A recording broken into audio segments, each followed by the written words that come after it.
जब YouTube start हुआ, people were just happy to be able to post their videos online for free.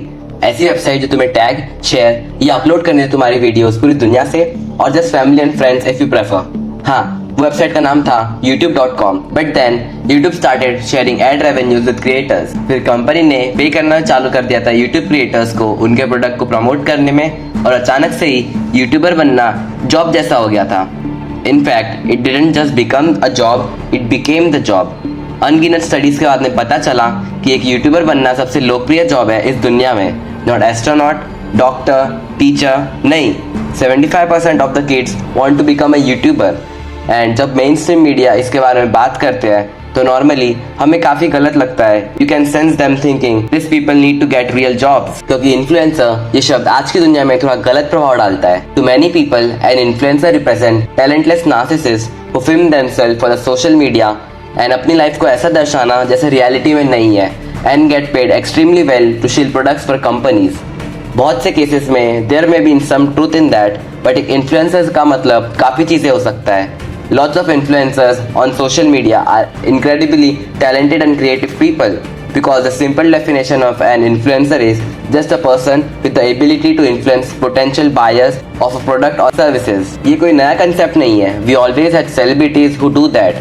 बस अभी यही फर्क है कि कोई भी इंसान जिसके पास मोबाइल फोन और सोशल मीडिया है वो अपनी ऑडियंस खुद ही बना सकता है एंड लोगों को इन्फ्लुएंस कर सकता है, which means more people than ever are making money from their passion and interest, whether it's gaming, music, art, planting or literally anything। देखो, यह एक बहुत इंटरेस्टिंग चीज है। The old way of monetizing a social media audience was to make money advertising other businesses। अगर तुम कोई creator हो, then company X comes along and pay you to advertise their product in your content। सही है भाई। But now content creators are starting to realize अगर मैं खुद का ही बिजनेस खोलूं और उसे एडवर्टाइज करूं तो। One of the most famous example is Mr. Beast launching a burger chain that currently has 1000 kitchens across multiple different countries। Mister beast चाहे तो पार्टनरशिप में भी काम कर सकता था मैकडोनल्ड्स या बर्गर किंग के साथ, and can get paid well amount for promoting someone else brand, right? But उसने ऐसा नहीं किया। He is growing a company he is got equity in, and वो जब चाहे उसे सेल कर सकता है। These are separate stand-alone business that are simply being kick-started by leveraging their attention on social media। एक बार सोचो, one of the biggest problems of a normal new business is that they just don't have the recognition or brand power to compete। अगर तुम अभी अपना कोई coffee brand चालू करते हो but you didn't have an audience to promote it to, तुम्हें बहुत सारा पैसा खर्च करना पड़ेगा मार्केटिंग में, so just to get anybody to even hear about it in the first place। And why would they care about this new random brand anyway? But कोई YouTuber अपना बिजनेस स्टार्ट करता है, they already have an established brand people love, and उनके पास एक loyal audience भी है जो उनका प्रोडक्ट प्रमोट कर सके, so they can get an influx number of customer right from the day one. बस ये फूड और ड्रिंक्स तक ही सीमित नहीं है। We are gonna see gaming YouTubers building their own game companies. We are gonna see tech YouTubers building their own tech companies. अनगिनत opportunities है। But wait a minute, मुझे मालूम है तुम क्या सोच रहे हो। Dude, YouTuber might be good at making videos, but उसका मतलब ये नहीं है कि वो रातों रात बिजनेस खड़ा कर सकते हैं। एंड यू आर राइट, वैसा नहीं कर सकते हैं। They just need strategic partnership with someone who can। क्या तुम्हें लगता है मिस्टर बीस्ट ने अकेले ही बर्गर चेन का सेटअप किया? No, he hired a business manager to make this kind of deals, and उन्होंने एक कंपनी के साथ पार्टनरशिप की जिसने मिस्टर बीस्ट की मदद की बर्गर चेन का सेटअप करने में। So I'm not suggesting YouTubers figure this all out by themselves। मैं बस ये बता रहा हूँ कि वो कोई बंदा या कंपनी के साथ पार्टनरशिप करते हैं और एक प्रोडक्ट या सर्विस बनाते हैं जो वो सेल कर सके। Someone else can handle a lot of logistics side and the YouTuber can focus on the branding and marketing। कोई यूट्यूबर अपना प्रोडक्ट या सर्विस बना रहा होता है तो अपनी वीडियोस में वो बिहाइंड द सीन में ये डाल सकता है to get their audience even more connected to this brand। क्योंकि यूट्यूबर्स अपनी ऑडियंस को जानता है काफी अच्छी तरह से एंड उनके साथ एक अच्छा कनेक्शन है। They can think about what products and services will be best for their fans। Mister beast के बर्गर की तरह the products are named after the people on the channel।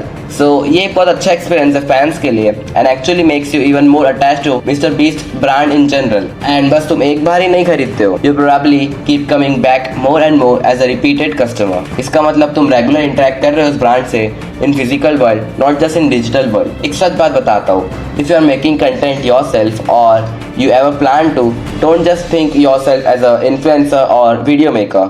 अपने आप को एक एंटरप्रेन्योर की तरह सोचो and a whole new world of possibilities will open। The crucial difference is that instead of doing a one-off sponsorship, promote someone else brand, you can be building your own business that you have equity in, क्योंकि यही तुम्हारे लिए सबसे profitable रहेगा and way better for your fans as well. Okay, time for some calculations to prove this. चलो, तुम एक product बनाते हो जिसका प्रोडक्शन कॉस्ट तुम्हें अराउंड 500 रुपीज लगता है and you sell it for 2000 rupees each. तो ये हिसाब से तुम्हारा 1500 का फायदा हुआ पर each item. And if you had 1 million subscribers और बस 2% ऑडियंस ने तुमसे बाय किया, सो दैट्स 20,000 पीपल. इसका मतलब 3 करोड़ का profit. Congratulation, you have got a multi crore business on your hand. Of course ये छोटे चैनल के लिए भी काम करता है, because the crazy part is it's not just the YouTube audience who buys the product और सर्विस. प्रॉफिट को तुम री इन्वेस्ट भी कर सकते हो मार्केटिंग में, जिससे कि वो और भी बहुत सारे नए लोगों तक जाए.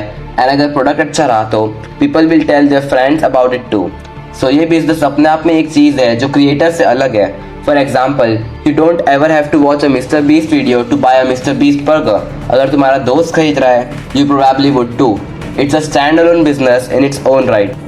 मैं ये नहीं बोल रहा ये बहुत आसान है, but I am saying that there will be definitely a lot more private label companies looking to do joint ventures with creators, क्योंकि आज की दुनिया में attention ही एक ऐसी करेंसी है जो सबसे महंगी है.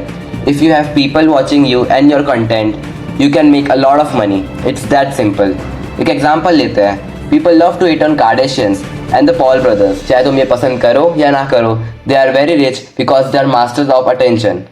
एंड वही अटेंशन को दूसरे पार्ट में डायरेक्ट करना, whether it's selling expensive beauty products और पे पर view boxing.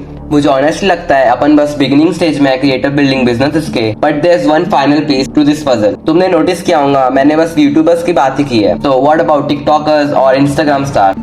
By the way guys, you have come this far, so if you find this video informative or helpful in any way, make sure to subscribe. It really helps us to make even better video for you guys. तो हाँ, ये concept सब जगह apply होता है जिसके पास audience and attention हो. But I do feel strongly YouTube has a lot of advantages. पहली बात, वीडियोस एवरग्रीन रहती है YouTube में. Once you build your library of content, the algorithm can continue promoting them indefinitely. तो अगर आप अपना कोई प्रोडक्ट या सर्विस प्रमोट करते हो वीडियो में, you can be getting new sales from video you made months or even years ago. ये चीज Instagram, Facebook या Snapchat में काम नहीं करती. Posts are normally pretty much dead within 72 hours, and that's why evergreen content on YouTube is so crucial, because it means you don't get stuck in the social media hamster wheel of constantly having to pump out new content. दूसरी बात, YouTube में तुम बहुत अच्छा connection बना सकते हो अपनी ऑडियंस के साथ, क्योंकि तुम्हारी वीडियोस थोड़ी लंबी होती है. And if people know, like and trust you more, they are more likely to buy from you and your business. तीसरी एंड आखिरी बात, YouTube में चीजों को प्रमोट करना बहुत आसान है, as you can direct people to the description below the video, जहाँ तुम्हें जितनी लिंक्स डालना है उतनी डाल सकते हो of various platforms. So if you do have an audience on another platform, that's great, but consider bringing some of them over to YouTube. Trust me, creator economy बहुत बड़ी होने वाली है आने वाले सालों में. People are finally starting to realize the potential of it. So, ये तो बस शुरुआत है. It's definitely not late to start. Okay, जब तुम अच्छी खासी ऑडियंस बना लोगे, create your own products and services. That way, you don't just build a YouTube channel, you start building your empire. आशा करता हूँ ये वीडियो तुम्हारे लिए आई ओपनर या थोड़ी सी भी हेल्पफुल साबित हुई होंगी. And if you do become a YouTube Crorepati, just don't forget who told you all this. Also, make sure you like this video before leaving, so that YouTube algorithm promote this video to people more like you. अगली video में मिलते हैं guys. Cheers.